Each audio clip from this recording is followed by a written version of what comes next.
Good morning ਔਰ dear students. ਜਿਵੇਂ ਕਿ ਅਸੀਂ ਪਹਿਲਾਂ ਵੈਦਿਕ ਕਾਲ ਬਾਰੇ ਪੜ੍ਹ ਰਹੇ ਹਾਂ, ਦਾ ਵੈਦਿਕ ਏਜ ਬਾਰੇ ਅਸੀਂ ਪੜ੍ਹ ਰਹੇ ਹਾਂ, ਪਾਠ ਨੰਬਰ 11। ਅਸੀਂ ਇਸ ਤੋਂ ਪਹਿਲਾਂ ਜੋ ਆਰੀਆ ਲੋਕ ਸੀ, ਅਸੀਂ ਵੈਦਿਕ ਸਾਹਿਤ ਰਿਗਵੇਦ, ਸਾਮਵੇਦ, ਯਜੁਰਵੇਦ, ਅਥਰਵਵੇਦ ਬਾਰੇ ਪੜ੍ਹ ਚੁੱਕੇ ਹਾਂ ਕਿ ਸਭ ਤੋਂ ਪੁਰਾਣੀ ਪੁਸਤਕ ਰਿਗਵੇਦ ਸੀ। ਫਿਰ ਅਸੀਂ ਪੜ੍ਹ ਚੁੱਕੇ ਹਾਂ ਕਿ ਰਿਗਵੇਦ ਦੇ ਵਿੱਚ ਸਾਡੇ ਪੰਜਾਬ ਨੂੰ ਸਪਤ ਸਿੰਧ ਕਿਹਾ ਜਾਂਦਾ ਸੀ, 7 ਨਦੀਆਂ ਦਾ ਪ੍ਰਦੇਸ਼।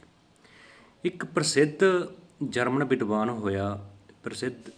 ਵਿਦਵਾਨ ਮੈਕਸ ਮੂਲਰ, ਉਸ ਦੇ ਵਿਚਾਰ ਨੂੰ ਅੱਜ ਕੱਲ੍ਹ ਬਿਲਕੁਲ ਠੀਕ ਮੰਨਿਆ ਜਾਂਦਾ ਹੈ ਕਿ ਜਿਹੜੇ ਇਹ ਲੋਕ ਸਨ, ਆਰੀਆ ਲੋਕ ਸਨ, ਇਹ ਮੱਧ ਏਸ਼ੀਆ ਤੋਂ ਆਏ ਸਨ, ਕਿਉਂਕਿ ਉਸਨੇ ਭਾਰਤ ਵਾਸੀਆਂ, ਰੋਮ ਦੇਸ਼ ਵਾਸੀਆਂ, ਯੂਨਾਨੀਆਂ, ਜਰਮਨ ਲੋਕਾਂ ਦੇ ਵੱਡੇ ਵਡੇਰਿਆਂ ਦਾ ਜ਼ਰੂਰ ਇੱਕ ਹੀ ਥਾਂ 'ਤੇ ਰਹਿੰਦੇ ਹੋਣਗੇ।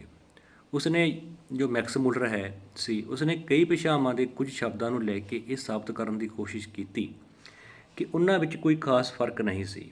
ਉਸ ਦੇ ਖਿਆਲ ਅਨੁਸਾਰ ਆਰੀਆ ਲੋਕ ਸ਼ੁਰੂ ਵਿੱਚ ਮੱਧ ਏਸ਼ੀਆ ਵਿੱਚ ਰਹਿਣ ਵਾਲੇ ਸਨ, ਜਿੱਥੋਂ ਉਹ ਭਾਰਤ ਅਤੇ ਯੂਰਪ ਦੇ ਹੋਰ ਦੇਸ਼ਾਂ ਵਿੱਚ ਫੈਲ ਗਏ। ਕਹਿਣ ਦਾ ਭਾਵ, ਜੋ ਮੈਕਸ ਮੂਲਰ ਜਰਮਨ ਵਿਦਵਾਨ ਹੋਇਆ, ਉਸ ਦੇ ਵਿਚਾਰ ਨੂੰ ਅੱਜ ਕੱਲ੍ਹ ਬਿਲਕੁਲ ਸਹੀ ਮੰਨਿਆ ਜਾਂਦਾ ਕਿ ਜੋ ਆਰੀਆ ਲੋਕ ਸੀ ਇਹ ਮੱਧ ਏਸ਼ੀਆ ਤੋਂ ਆਏ ਸਨ। ਅਸੀਂ ਗੱਲ ਕੀਤਾ ਰਾਜਨੀਤਿਕ ਜੀਵਨ, ਕਿ ਸਭ ਤੋਂ ਪਹਿਲਾਂ ਛੋਟੇ ਛੋਟੇ ਕਬੀਲੇ ਸਨ, ਅਨੂ, ਜਦੂ, ਪੁਰੂ, ਭਰਤ, ਇਹਨਾਂ ਦਾ ਵਰਣਨ ਰਿਗਵੇਦ ਦੇ ਵਿੱਚ ਕੀਤਾ ਹੋਇਆ। ਫਿਰ ਇਸ ਤੋਂ ਵੱਡੇ ਹੋ ਗਏ ਕੁਰੂ, ਪੰਚਾਲ, ਵਧੇ। ਇਹ ਥੋੜ੍ਹੇ ਵੱਡੇ ਰਾਜ ਬਣ ਗਏ। ਰਾਜਾ ਆਪਣੇ ਰਾਜ ਦਾ ਮੁਖੀਆ ਹੁੰਦਾ ਸੀ ਅਤੇ ਉਸ ਨੂੰ ਰਾਜਨ ਕਿਹਾ ਜਾਂਦਾ ਸੀ। ਸਮਰਾਟ, ਬਹੁਤ ਜ਼ਿਆਦਾ ਸ਼ਕਤੀਸ਼ਾਲੀ ਰਾਜਿਆਂ ਨੂੰ ਸਮਰਾਟ ਕਿਹਾ ਜਾਂਦਾ ਸੀ। ਰਾਜੇ ਦੀ ਮਦਦ ਵਾਸਤੇ ਸਭਾ ਅਤੇ ਸਮਿਤੀ ਨਾਂ ਦੀਆਂ 2 ਸੰਸਥਾਵਾਂ ਸਨ। ਹੋਰ ਵੀ ਅਧਿਕਾਰੀ ਪੁਰੋਹਿਤ, ਜੋ ਕਿ ਉਸ ਦਾ ਧਾਰਮਿਕ ਸਲਾਹਕਾਰ ਅਤੇ ਮੁੱਖ ਸਲਾਹਕਾਰ ਹੁੰਦਾ ਸੀ। ਸੈਨਾਨੀ, ਸੈਨਾ ਦਾ ਮੁਖੀਆ। ਗ੍ਰਾਮਣੀ, ਪਿੰਡ ਦਾ ਮੁਖੀਆ, ਜਿਵੇਂ ਕਿ ਅੱਜ ਕੱਲ੍ਹ ਸਰਪੰਚ। ਅੱਜ ਅਸੀਂ ਕਰਾਂਗੇ ਸਮਾਜਿਕ ਜੀਵਨ, ਸੋਸ਼ਲ ਲਾਈਫ। ਕੱਲ੍ਹ ਅਸੀਂ ਕੀਤੀ ਦੀ ਪੋਲੀਟੀਕਲ ਲਾਈਫ, ਅੱਜ ਸੋਸ਼ਲ ਲਾਈਫ। ਪ੍ਰਾਚੀਨ ਕਾਲ ਵਿੱਚ ਸਮਾਜ 4 ਭਾਗਾਂ ਵਿੱਚ ਵੰਡਿਆ ਹੋਇਆ ਸੀ। ਪ੍ਰਾਚੀਨ ਕਾਲ ਵਿੱਚ ਸਮਾਜ 4 ਭਾਗਾਂ ਵਿੱਚ ਵੰਡਿਆ ਹੋਇਆ ਸੀ, ਜਿਨ੍ਹਾਂ ਨੂੰ ਵਰਨ ਕਿਹਾ ਜਾਂਦਾ ਹੈ। ਬ੍ਰਾਹਮਣ, ਖੱਤਰੀ, ਵੈਸ ਅਤੇ ਸ਼ੂਦਰ ਚਾਰੇ ਵਰਨ ਕੰਮ 'ਤੇ ਆਧਾਰਿਤ ਸਨ।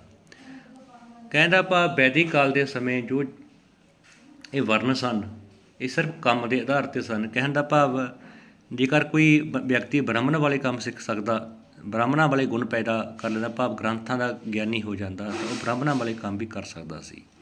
ਇੱਕ ਬ੍ਰਾਹਮਣ ਖੱਤਰੀਆਂ ਵਾਲੇ ਕੰਮ ਵੀ, ਭਾਵ ਇੱਕ ਬ੍ਰਾਹਮਣ ਯੁੱਧ ਵੀ ਲੜ ਜਾ ਸਕਦਾ ਸੀ, ਅਤੇ ਇੱਕ ਬ੍ਰਾਹਮਣ ਜੋ ਵੈਸ, ਕਿਸਾਨ, ਵਪਾਰੀ, ਉਹ ਕੰਮ ਵੀ ਕਰ ਸਕਦਾ ਸੀ, ਭਾਵ ਉਸ ਦੇ ਕੰਮ 'ਤੇ ਆਧਾਰਿਤ ਸਨ। ਸ਼ੁਰੂ ਵਿੱਚ ਵੈਦਿਕ ਕਾਲ ਦੇ ਦੌਰਾਨ ਜੋ ਵਰਨ ਪ੍ਰਥਾ ਸੀ, ਇਹ ਕੰਮ ਦੇ ਆਧਾਰ 'ਤੇ ਸੀ, ਨਾ ਕਿ ਜਾਤ ਦੇ ਆਧਾਰ 'ਤੇ। ਬ੍ਰਾਹਮਣ, ਜਿਸ ਦਾ ਕੰਮ ਪੜ੍ਹਾਉਣਾ ਸੀ, ਪੜ੍ਹਾਉਣਾ, ਕੰਮ ਪੜ੍ਹਨਾ, ਪੜ੍ਹਾਉਣਾ ਅਤੇ ਧਾਰਮਿਕ ਕੰਮਾਂ ਦੀ ਦੇਖ ਰੇਖ ਕਰਨਾ ਸੀ, ਕਿਉਂਕਿ ਇਹ ਰਾਜੇ ਦਾ ਮੁੱਖ ਸਲਾਹਕਾਰ ਵੀ ਹੁੰਦਾ ਸੀ।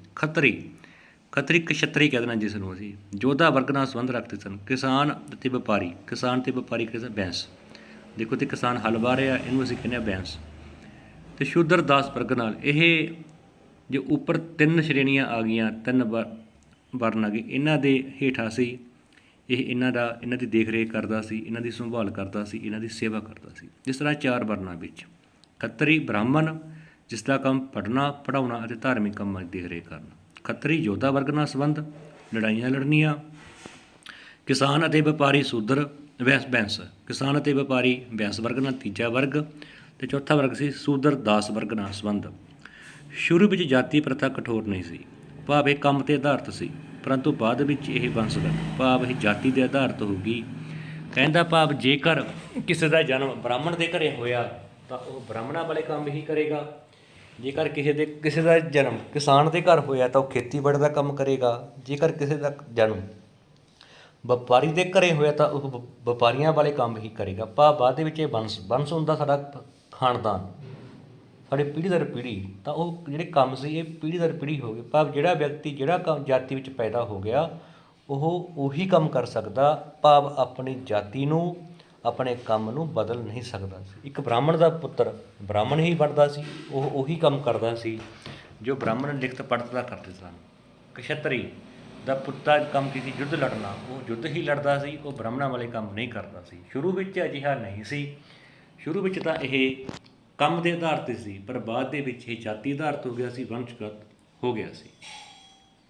ਆਮ ਤੌਰ 'ਤੇ ਲੋਕ ਪਿੰਡਾਂ ਵਿੱਚ ਰਹਿੰਦੇ ਸਨ। ਆਮ ਤੌਰ 'ਤੇ ਲੋਕ ਪਿੰਡਾਂ ਵਿੱਚ ਰਹਿੰਦੇ ਸਨ। ਕਿਲ੍ਹੇਬੰਦੀ ਨਗਰਾਂ ਦਾ ਵੀ ਵਰਣਨ ਮਿਲਦਾ ਹੈ। ਕਿਲ੍ਹੇਬੰਦੀ ਹੁੰਦਾ ਗਾ ਵੀ ਦੁਸ਼ਮਣ ਦੇ ਹਮਲੇ ਤੋਂ ਬਚਾਉਣ ਲਈ ਚਾਰੇ ਪਾਸੇ ਨਗਰ ਦੇ ਕਿਲ੍ਹੇ ਵਾਂਗੂ ਇਮਾਰਤ ਖੜੀ ਕਰ ਦੇਣੀ, ਇੱਕ ਤਾਂ ਕਿ ਜੋ ਦੁਸ਼ਮਣ ਹੈ ਉਸ 'ਤੇ ਹਮਲਾ ਨਾ ਕਰ ਸਕੇ, ਕਿਲ੍ਹਾ ਬਣਾ ਦੇਣਾ। ਇਸ ਤੋਂ ਪਤਾ ਲੱਗਦਾ ਹੈ ਕਿ ਵੈਦਿਕ ਕਾਲ ਵਿੱਚ ਵਿਸ਼ਾਲ ਨਗਰ ਵੀ ਮੌਜੂਦ ਸਨ। ਪਰਿਵਾਰ ਸਮਾਜ ਦੀ ਸਭ ਤੋਂ ਛੋਟੀ ਇਕਾਈ ਸੀ, ਹੁਣ ਵੀ ਹੈ। ਸਾਡਾ ਸਭ ਤੋਂ ਪਹਿਲਾਂ ਸਾਡੀ ਮੁੱਢਲੀ ਇਕਾਈ ਸਾਡਾ ਪਰਿਵਾਰ ਹੈ। ਇੱਕ ਬੱਚਾ ਜਨਮ ਹੁੰਦਾ, ਉਸ ਦਾ ਪਰਿਵਾਰ ਹੀ ਉਸ ਦੀ ਦੇਖ ਰੇਖ ਕਰਦਾ ਹੈ। ਮਾਤਾ ਪਿਤਾ, ਬੱਚੇ, ਭੈਣ ਭਰਾ ਮੁੱਖ ਤੌਰ 'ਤੇ ਇਕੱਠੇ ਰਹਿੰਦੇ ਸਨ। ਉਮਰ ਵਿੱਚ ਸਭ ਤੋਂ ਮਰਦ ਪਰਿਵਾਰ ਦਾ ਮੁਖੀਆ ਹੁੰਦਾ ਸੀ, ਭਾਵ ਸਭ ਤੋਂ ਵੱਡੀ ਉਮਰ ਦਾ ਵਿਅਕਤੀ ਪਰਿਵਾਰ ਦਾ ਮੁਖੀਆ ਹੁੰਦਾ ਸੀ। ਉਸ ਦੀ ਗੱਲ ਨੂੰ ਸਾਰੇ ਮੰਨਦੇ ਸਨ।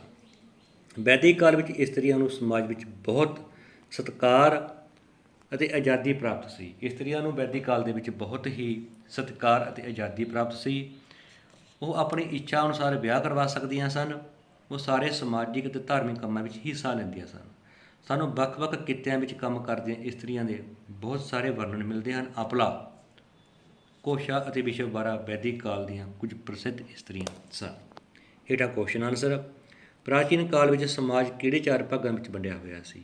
ਬ੍ਰਾਹਮਣ, ਖੱਤਰੀ, ਵੈਸ਼ ਤੇ ਸ਼ੂਦਰ। ਵੈਦਿਕ ਕਾਲ ਵਿੱਚ ਇਸਤਰੀ ਦਸ਼ਾ ਕਿਹੋ ਜਿਹੀ? ਬਹੁਤ ਚੰਗੀ ਸੀ, ਉਸ ਦਾ ਸਤਿਕਾਰ ਕੀਤਾ ਜਾਂਦਾ ਸੀ। ਵੈਦਿਕ ਕਾਲ ਵਿੱਚ ਪਰਿਵਾਰ ਦਾ ਕੀ ਸਰੂਪ ਸੀ? ਪਰਿਵਾਰ ਸਮਾਜ ਦੀ ਸਭ ਤੋਂ ਮੁੱਢਲੀ ਇਕਾਈ ਸੀ। ਮਾਤਾ ਪਿਤਾ, ਬੱਚੇ, ਭੈਣ ਭਰਾ ਆਮ ਤੌਰ 'ਤੇ ਇਕੱਠੇ ਰਹਿੰਦੇ ਸਨ। ਉਮਰ ਵਿੱਚ ਸਭ ਤੋਂ ਵੱਡਾ ਮਰਦ ਪਰਿਵਾਰ ਦਾ ਮੁਖੀਆ ਹੁੰਦਾ ਸੀ। ਖਾਲੀ ਥਾਵਾਂ ਭਰੋ। ਆਮ ਤੌਰ 'ਤੇ ਲੋਕ ਪਿੰਡਾਂ ਵਿੱਚ ਰਹਿੰਦੇ ਸਨ। ਕਿਸਾਨ ਅਤੇ ਵਪਾਰੀ ਵੰਸ਼ ਵਰਗ ਨਾਲ ਸੰਬੰਧਿਤ ਸਨ। ਵੈਦਿਕ ਕਾਲ ਵਿੱਚ ਵਿਸ਼ਾਲ ਨਗਰ ਵੀ ਮੌਜੂਦ ਸਨ। ਸਹੀ ਜਾਂ ਗਲਤ? ਉਮਰ ਵਿੱਚ ਸਭ ਤੋਂ ਵੱਡਾ ਮਰਦ ਘਰ ਦਾ ਮੁਖੀਆ ਹੁੰਦਾ ਸੀ, ਬਿਲਕੁਲ ਸਹੀ ਹੈ।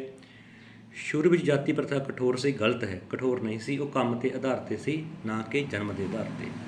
ਖੱਤਰੀ ਯੋਧਾ ਵਰਗ ਨਾਲ ਸੰਬੰਧ ਰੱਖਦੇ ਸਨ, ਬਿਲਕੁਲ ਸਹੀ ਹੈ। ਇਸੇ ਤਰ੍ਹਾਂ ਇਹੀ ਸਲਾਈਡ ਸਾਡੀ ਇੰਗਲਿਸ਼ ਮੀਡੀਅਮ 'ਚ ਹੈ। The society was divided into 4 divisions called the varnas on the basis of profession. ਕਿੱਤੇ ਦੇ ਆਧਾਰ 'ਤੇ, ਕੰਮ ਦੇ ਆਧਾਰ 'ਤੇ। ਪ੍ਰੋਫੈਸ਼ਨ ਹੁੰਦਾ ਕੰਮ। Brahmin, Kshatriya, Vaishya and Shudra. The Brahmins form to study. Brahmin ਦਾ ਕੰਮ ਕੀ ਸੀ? ਬ੍ਰਾਹਮਣ ਦਾ ਕੰਮ ਕੀ ਸੀ? ਪੜ੍ਹਾਉਣਾ, ਪੜ੍ਹਨਾ, ਟੀਚਿੰਗ, ਪੜ੍ਹਾਉਣਾ ਅਤੇ ਧਾਰਮਿਕ ਕੰਮ ਕਰਨੇ, ਰਿਲੀਜੀਅਸ ਅਫੇਅਰਸ। ਕਸ਼ੱਤਰੀਆ ਵਰ ਵੈਰੀਅਰਸ। ਜੋ ਖੱਤਰੀ ਸਨ ਉਹ ਯੋਧੇ ਸਨ। ਦਾ ਐਗਰੀਕਲਚਰਸ ਐਂਡ ਟ੍ਰੇਡਰਸ ਵਰ ਕਾਲਡ ਵੈਸੇਸ। ਜੋ ਖੇਤੀਬਾੜੀ, ਐਗਰੀਕਲਚਰ ਹੋ ਗਿਆ ਖੇਤੀਬਾੜੀ, ਟ੍ਰੇਡਰ ਹੋ ਗਿਆ ਵਪਾਰੀ, ਉਹ ਵੈਸਿਆ ਨਾਲ। ਸ਼ੂਦਰ ਫਾਊਂਡ ਦਾ ਸਰਵਾਈਲ ਸਭ ਤੋਂ ਹੇਠਲੀ, ਸਭ ਤੋਂ ਨੀਵੀਂ, ਉਹਨਾਂ ਉੱਪਰਲੇ 3 ਵਰਗਾਂ ਦੀ ਸੇਵਾ ਕਰਨ ਵਾਲਾ। ਉਸ ਤੋਂ ਬਾਅਦ ਦਾ ਕਾਸਟ ਸਿਸਟਮ ਵਾਜ਼ ਨਾਟ ਰਿਜਡ ਇਨ ਦਾ ਅਰਲੀ ਵੈਦਿਕ ਕਾਲ। ਸ਼ੁਰੂ ਵਿੱਚ ਜਿਹੜਾ ਕਾਸਟ ਸਿਸਟਮ ਸੀ ਉਹ ਰਿਜਡ ਹੁੰਦਾ, ਕਠੋਰ ਨਹੀਂ ਸੀ।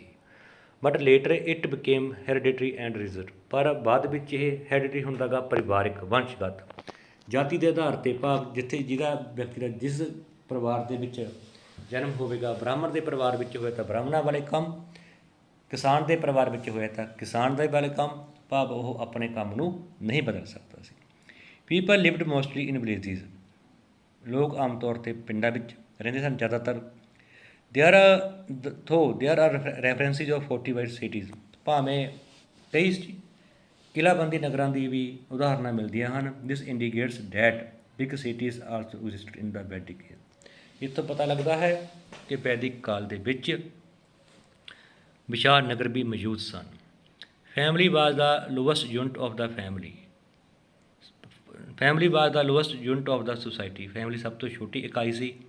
Father, mother, children, sister and brother generally live together. ਸਾਰੇ ਇਕੱਠੇ ਰਹਿੰਦੇ ਸਨ। The eldest male member was the head of the family. ਸਭ ਤੋਂ ਵੱਡੀ ਉਮਰ ਦਾ ਵਿਅਕਤੀ ਪਰਿਵਾਰ ਦਾ ਮੁਖੀ ਹੁੰਦਾ ਸੀ। Woman enjoyed lot of respect and freedom in society in the Vedic age. ਔਰਤਾਂ ਨੂੰ ਬੜਾ ਸਤਿਕਾਰ ਦੀ ਅਤੇ ਆਜ਼ਾਦੀ ਸੀਗੀ ਵੈਦਿਕ ਕਾਲ ਦੇ ਵਿੱਚ। In how many parts the society were divided 4। Brahmin, Kshatriya, Shudra and Vaishya and Shudra. What were the condition of ladies. ਤਾਂ ਅਸੀਂ ਇਹ ਸਾਡਾ 8th ਆਪਸ਼ਨ ਹੈ woman enjoyed lot of respect and freedom in society in the Vedic age. What was the structure of family in the Vedic age? Number 7th, family was the lowest unit of the society. Father, mother, children, sister, brothers only lived together. What was the fill in the blanks? People lived mostly in villages. Number 5 option, the agriculture and traders are called Vaishyas. Also existed in the Vedic age. Big cities also existed in the Vedic age.